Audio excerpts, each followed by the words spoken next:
Okay, just to kind of extend the conversation we just had, we're going to have a broader conversation on food systems and wash. So, as we all know, water is the lifeblood of agriculture, and sanitation and hygiene is so crucial to ensure that the food that populations eat is safe.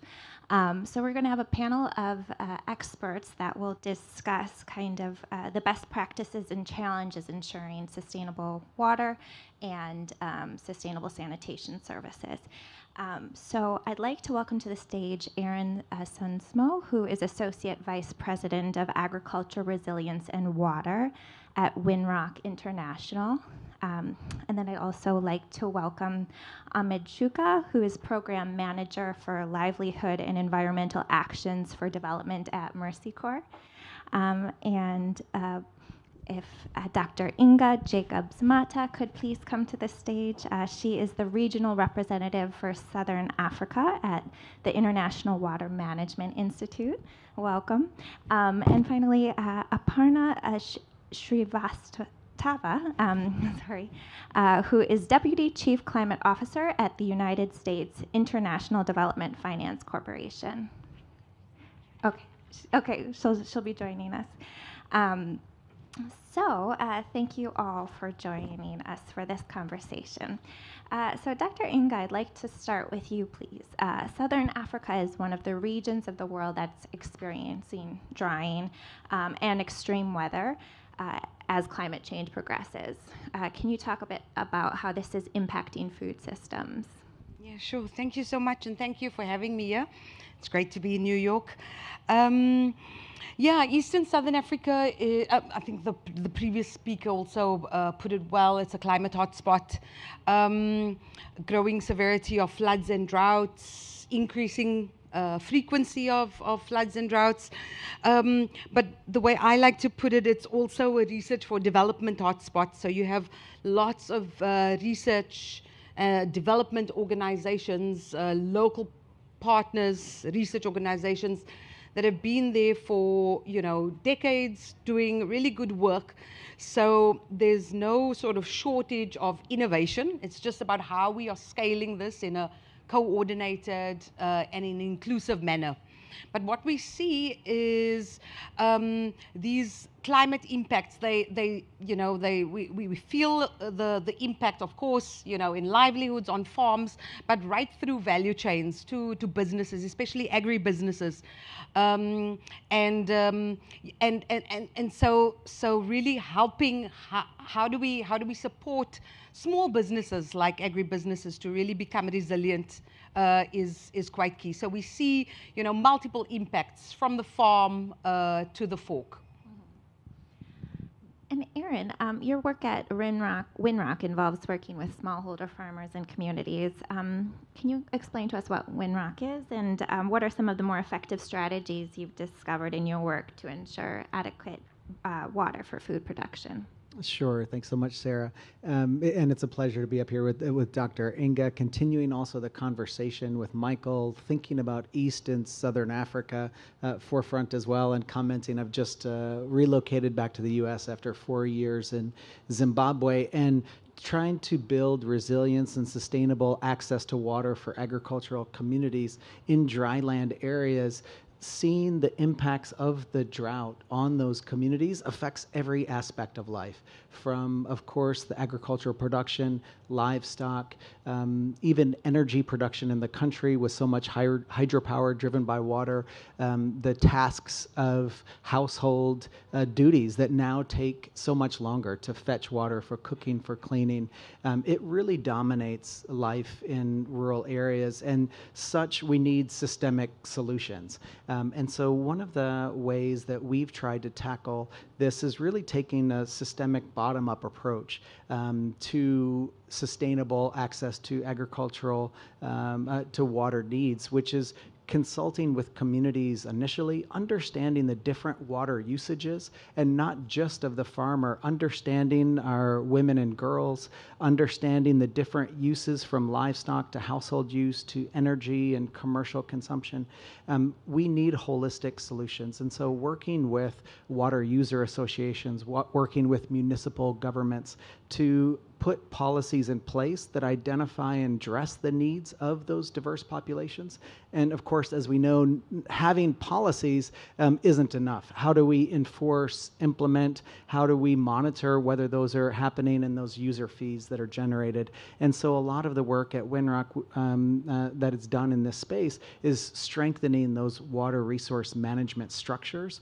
At the same time, we have to be more efficient with what we're using the water for. So as we're choosing the crops that we're growing in Zimbabwe, one of the things we're working on is demazing in dry land areas because the water wasn't there to be able to sustainably have a harvest of maize year in and year out. And so moving towards sorghum and maize as an example, but that requires systemic changes throughout the value chain as well.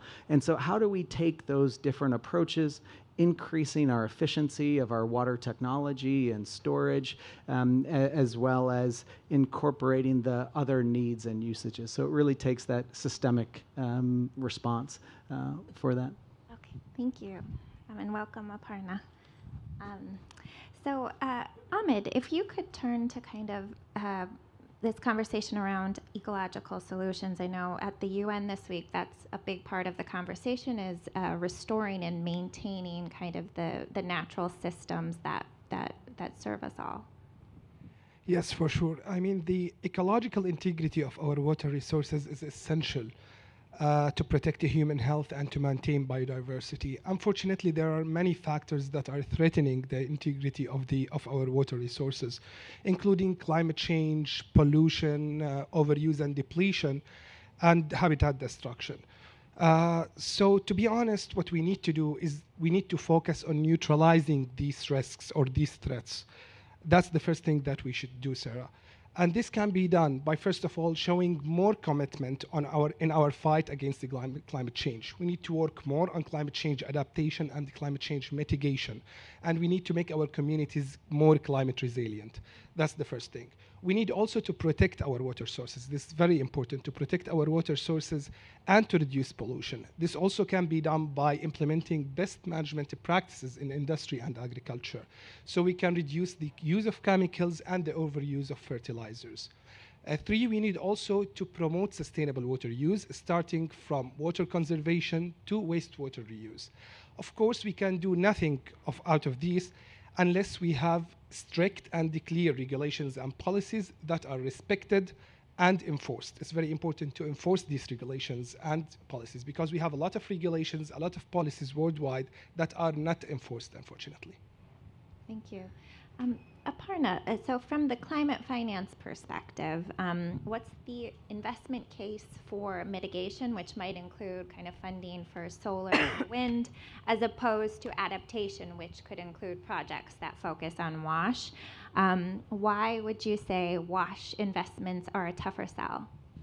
Yeah, it's a great question. Thank you so much for having me. Just in terms of background, I'm the Deputy Chief Climate Officer at the DFC. We're the U.S. government's development finance institution with a mandate to partner with the private sector to address the most pressing development challenges. I think it's a really key driver, I think, in why we see the disparities when it comes to climate finance between mitigation and adaptation.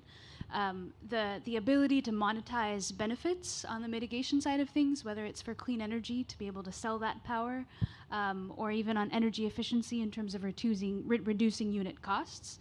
The same thing when it comes to adaptation is much more difficult to quantify, as we all know, and especially on the water side. I think for us as DFC, it's an area that we've really struggled to find, a pipeline of bankable opportunities because it is a public good and is treated as such, and especially when there's kind of financing that's coming in from the public sector, we are mandated to only partner with private sector entities. And so I think there's kind of a range of barriers there, but I think more broadly, a lot of the barriers that we see in keeping adaptation financing from really happening at scale and flowing at the scale that we really need to see.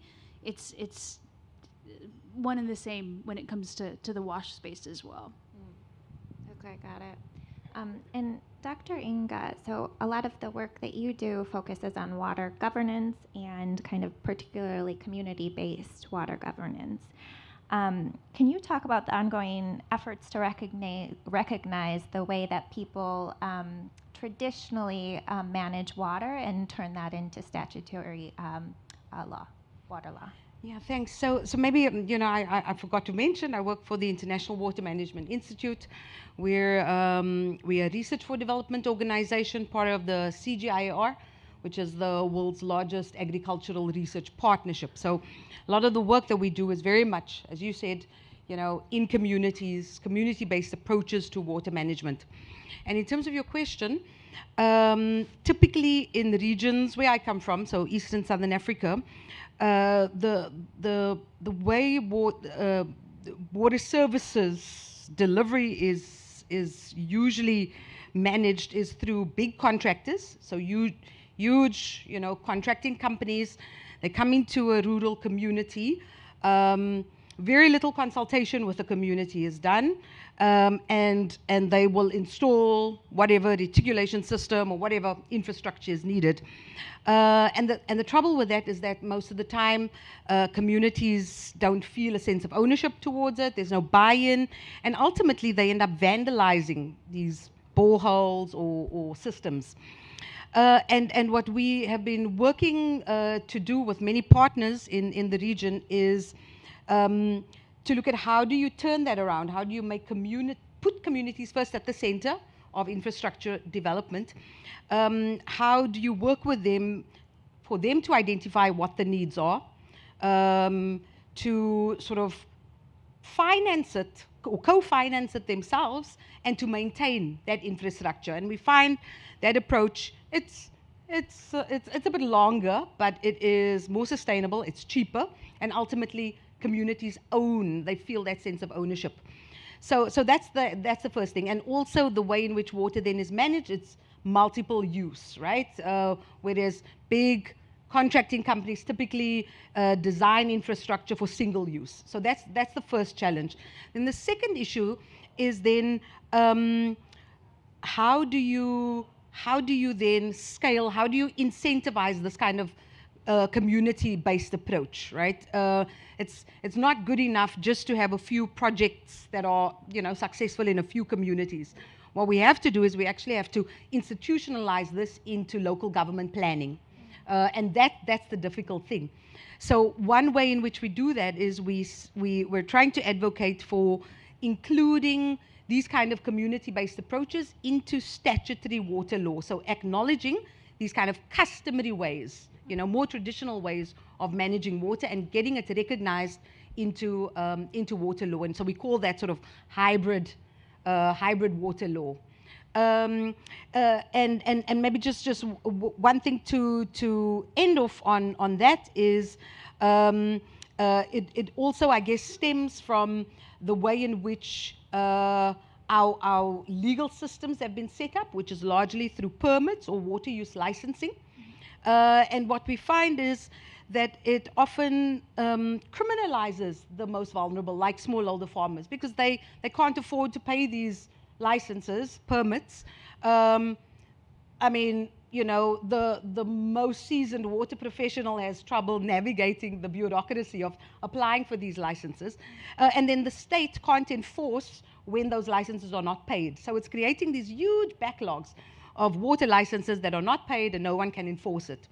And what we're trying to say is, well, because water is managed sort of in this multiple use paradigm in any case, we should really try to expand those parameters, still keep permits and licensing for big strategic uses like industrial uses, but then have a more kind of relaxed or more flexible arrangement for smallholder farmers that acknowledges this kind of customary way of managing water. And what are the challenges in the process of kind of moving it into law, kind of this traditional to law? Yeah, so I mean, I think the one is just that first getting policymakers to recognize that, you know, this is a thing, this is the way actually water is managed in communities. So it's a whole change of mindset around how we set up, how we design policy and regulation. The second thing is also, how do you transfer an asset that belongs to a community and now say we have to manage it with the municipality, with government, right? That is quite difficult. How do you get a municipality to recognize that they can actually now contract a community as an infrastructure development organization, as a water service provider? That is a fundamental change. And then how do you get government to recognize that we're not talking about this is not anti-potable water. This is not, you know, trying to do government's job for them, but we're saying in areas where it is difficult to find potable water, communities are finding water for themselves. Let's recognize that, and let's get that better acknowledged into law. And turning to you, Erin, what is the role that agriculture enterprises play in kind of ensuring that water sources are sustainable? I think that's a great question, and also follows on that governance and public sector side. What is the role of the private sector in being able to now scale these technologies so that they can be integrated into the communities that we're working with? And so as Winrock, which is an American-based NGO, as we take a market systems development angle and work through the private sector to be able to try to scale these sort of climate smart technologies to increase agricultural production, working with those commercializable practices, whether we're talking about drip kits or solar pumps or what have you, looking for those opportunities to work with the private sector to get their technologies into the hands of people who need them. Understanding the barriers and understanding the population. So strengthening the private sector to better target the needs, better understand the willingness to pay, and have a profit incentive to scale some of those technologies. Additionally, some of the work that we do with the private sector is trying to encourage them to bundle services like good agricultural practices, provision of market price, climate price, weather information as a way to build that rapport and client base in the communities that they're serving, so that it both strengthens their business model and that trust as an informational resource, but also strengthens their bottom line. Additionally, maintenance providers of those systems. We've seen the irrigation systems that, as we've talked about the boreholes or the irrigation systems that have been vandalized and underutilized. How do we build the infrastructure of businesses to maintain and profitably maintain some of those water systems? And then finally, bringing in finance is such a critical component of many of the small scale or medium scale farmers. We need access to finance to be able to cover the cost of these technologies. And so what are financial products that are right-sized for those different populations? And so working with the financial side. The last piece I'll mention, and I'm excited about some of the work we're doing in payment for environmental services, PFES by short, which is being able to collect user rights from companies like water utilities, beverage companies that can pay into a fund for the community that's managing their natural resources in and around a given watershed. And so one example in Vietnam that's been now implemented over the last 10 years has collected over $400 million US that's been directly paid to communities with over 5 million beneficiaries in Vietnam. And those are cash payments made digitally through their phone or through provision of services to those populations. And this is moving away from that donor-driven, USAID-driven model to what would be sustainable without that. funding. And so with government support, with donor support to get these systems off the ground, we're partnering with the private sector and now building on similar systems in other regions of the world, Pacific Islands and Solomon Islands. We're starting out in Malawi, El Salvador. And so I think these models can work in different regions. It's still early days of figuring out what this looks like in almost a post-donor world, if you will, but bringing in some of the voluntary carbon credit and climate finance money into these equations and putting cash into the hands of communities directly for payment for those natural resource management, I think has tremendous potential. Ahmad, just to follow up on the previous points we were discussing on kind of natural resources and maintenance and restoration of ecological systems. So Mercy Corps works in crisis situations often, and I think in crisis there's a lot of issues around priorities, and I imagine kind of working to ensure that ecological systems are maintained during crisis is a hard sell. Kind of what sort of conversations, what sort of strategies does Mercy Corps use to kind of ensure that nature-based solutions are part of humanitarian responses?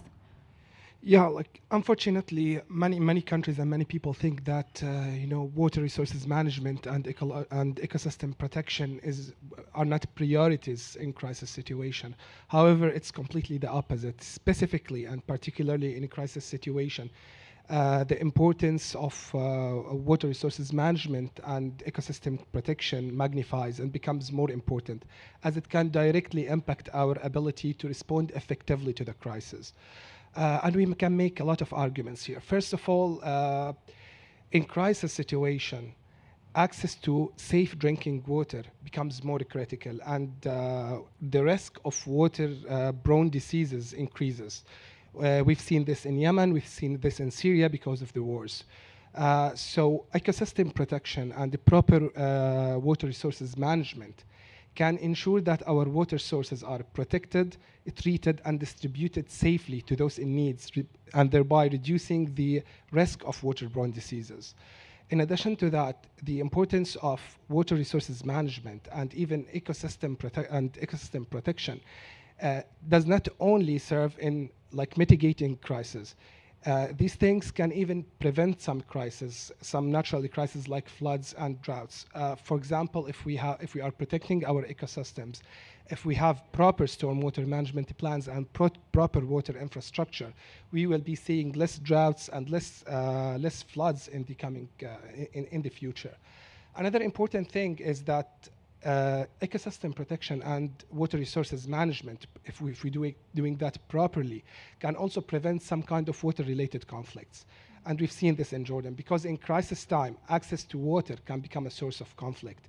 Amid the Syrian refugee crisis in Jordan in 2012 and 2013, water was the main source of conflict between Syrian refugees and Jordanians in the hosting community. So Mercy Corps implemented a lot of projects to ensure that water is distributed equally, and there's equity in distributing water, and make sure that all stakeholders come together and start a dialogue and talk together. So this will reduce the tension and prevent future conflicts. Aparna, DFC is working to map out small and medium enterprise that are working on water security. Why is DFC doing that, and kind of what are the next steps? Yeah, thanks. This is something I'm really excited to talk more about. And so just in terms of a little bit of context, fiscal year 22, last year was the biggest year in terms of commitments our agency has made globally. And including for climate, it's the largest number that we've committed, and it was $2.2 billion in climate-linked investments across a wide range of sectors. Now, historically, when we've talked about climate finance, especially in the DFI community, that's really been synonymous to renewable investments, right, on the mitigation side. But what we've been really committed to is figuring out how we can really expand that kind of that definition to really recognize the wide-ranging impacts of climate and therefore the wide-ranging opportunities. And so kind of given this backdrop of the 2.2 billion in climate-linked investments, the adaptation side of investments was really a smaller chunk. So it was not tiny, but it was $390 million. But still not exactly that 50-50 split that we like to see, or that we hope to see as a wider financing community.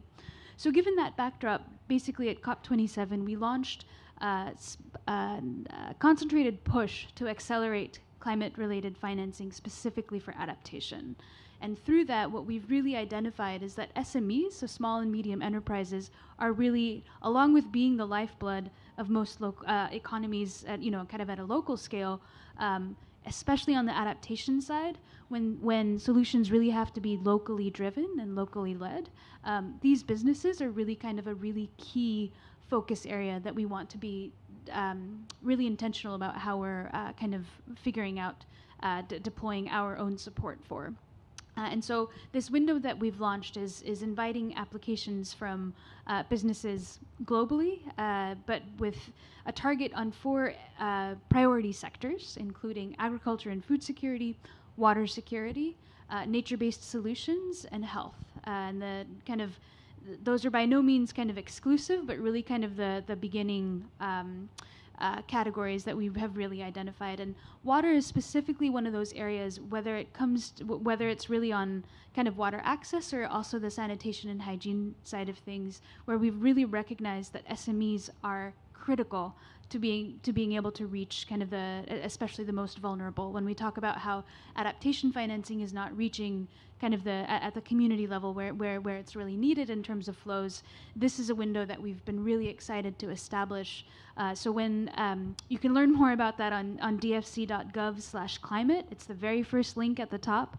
But basically through that process, we've established a concentrated effort across various business lines within DFC, including our debt shop, technical assistance, funds, and equity, specifically to look at opportunities in adaptation and especially in the water security space. So please do either find me after or check out that link.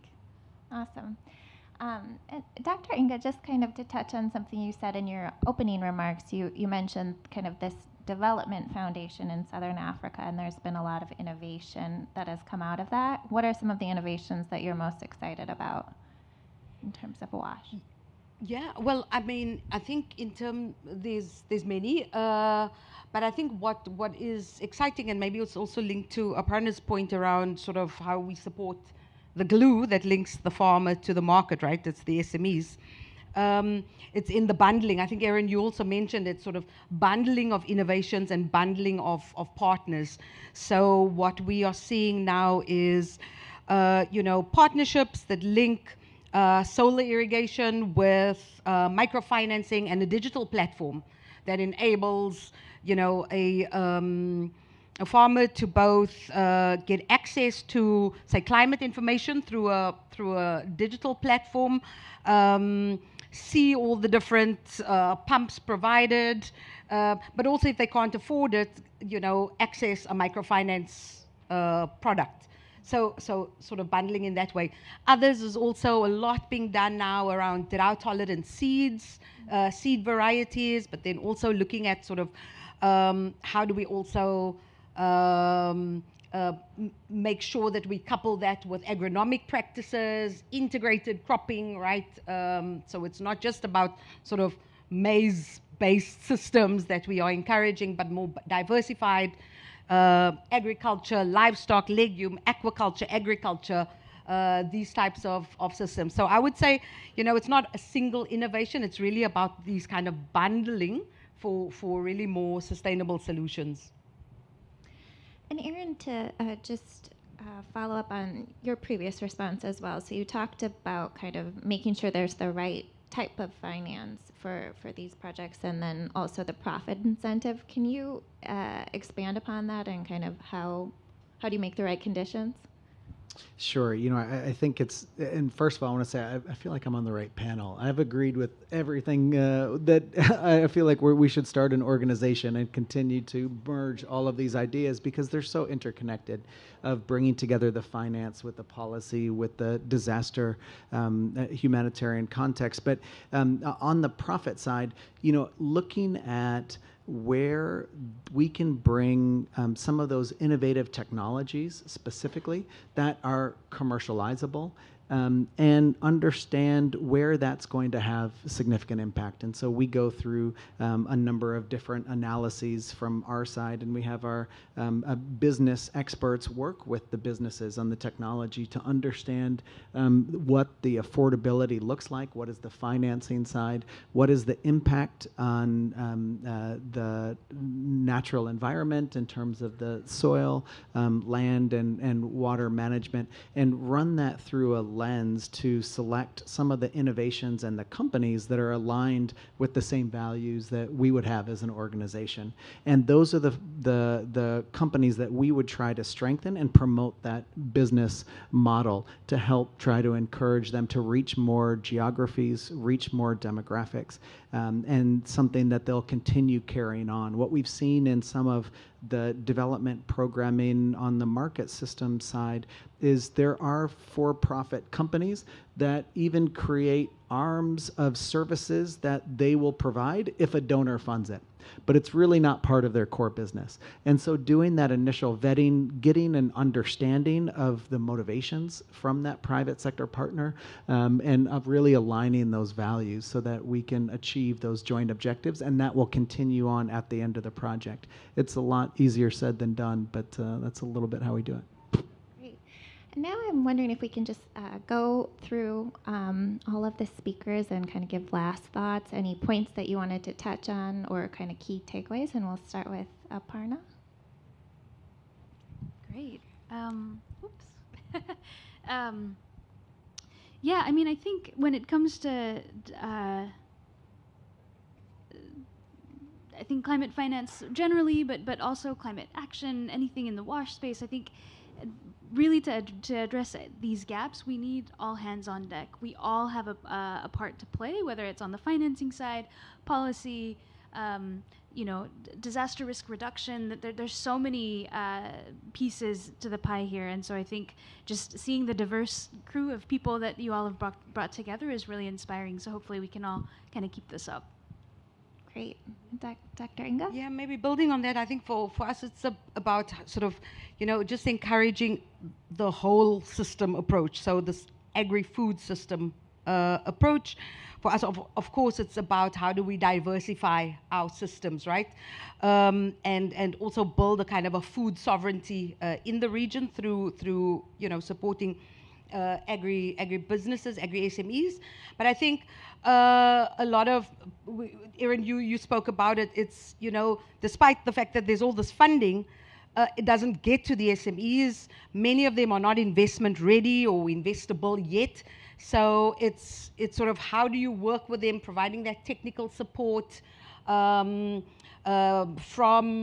climate smart agriculture to gender and social inclusive business models, a whole suite, to help them get to that point where they can access that kind of funding. That's the gap at the moment. Yeah. So what I wanted to say that particularly in those countries facing fragility and conflicts, it's particularly hard and challenging to achieve water security and food security. So what we need to do is we need to follow an approach that couples both immediate life-saving provision of basic water supplies with longer-term planning that promotes and prioritizes sustainability and resilience in the face of different shocks and crises, specifically those caused by climate change currently. I would just end by saying we try to focus our responses on our climate smart food systems approach, which is bringing together all of the different players. We certainly by ourselves can achieve quite little, but linking hands with people in the room, people on the stage, we can really achieve tremendous impact. So would just encourage anyone to speak afterwards who may be interested in talking more and exploring partnerships to develop solutions in the different contexts that you work in. Wonderful. Well, we're unfortunately out of time, but thank you all so much for the rich discussion. Thank you.